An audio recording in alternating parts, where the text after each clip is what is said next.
Margaret Wilson had spent her entire life giving. She worked 2 jobs to raise her only son, Daniel, after her husband died in a factory accident. She skipped meals so Daniel could eat, sold her wedding ring to pay his college fees, and stayed awake countless nights, sewing clothes for neighbors just to keep their small home. Daniel was her world. When he graduated, Margaret cried with pride. When he married, she welcomed his wife, Claire, like a daughter. And when Daniel became distant, she blamed herself. "Maybe I'm becoming a burden," she whispered to her old friend Helen. But Helen saw what Margaret refused to admit. Daniel had changed.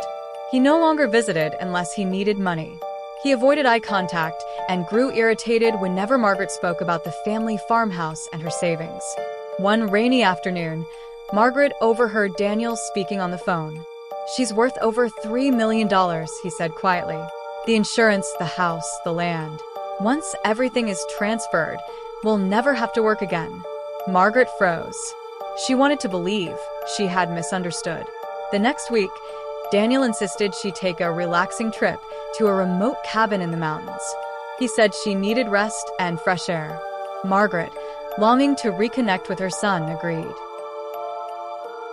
But when they reached the isolated cabin, Daniel handed her tea. "Drink this, Mom. It will help you sleep."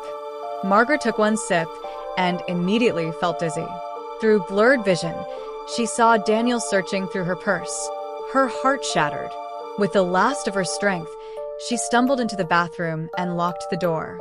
She called Helen, who contacted the police. Margaret was rushed to the hospital.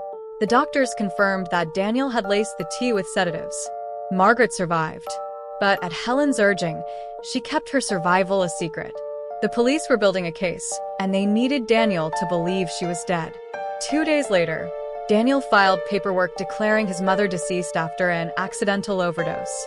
He arranged a lavish funeral, standing before mourners with tears that looked painfully convincing. "My mother was the most loving woman in the world," he sobbed. Margaret watched the live stream from a nearby room, tears streaming down her face. "How did my little boy become this?" she whispered. At the funeral, Daniel waited impatiently for the lawyer to read Margaret's will. He could almost taste his inheritance.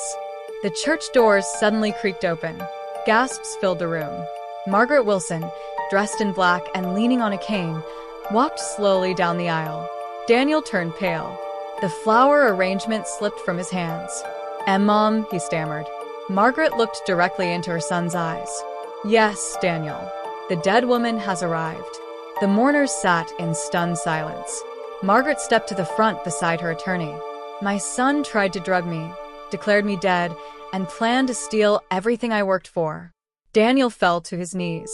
"Mom, please. I made a mistake." Margaret's voice trembled, but remained firm. "A mistake is forgetting a birthday. Attempting to bury your mother alive is a choice." Police officers emerged from the back of the church and placed Daniel in handcuffs. As he was led away, he cried out, "I'm sorry. Please forgive me." Margaret closed her eyes. "I loved you with all my heart," she said softly. "But love does not erase consequences."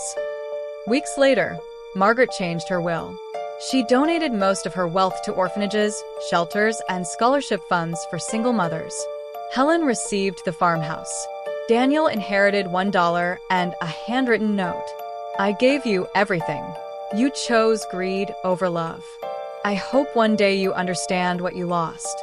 Years later, Margaret sat on her porch, watching children from the local shelter play in the fields she once feared losing. For the first time in many years, her heart felt light. She still loved her son. A mother never stops loving. But she had finally learned that love must walk beside truth, and truth sometimes means letting go. And though Daniel had tried to bury her for money, Margaret rose stronger than ever, proving that a mother's heart can be broken, but it can never truly be buried.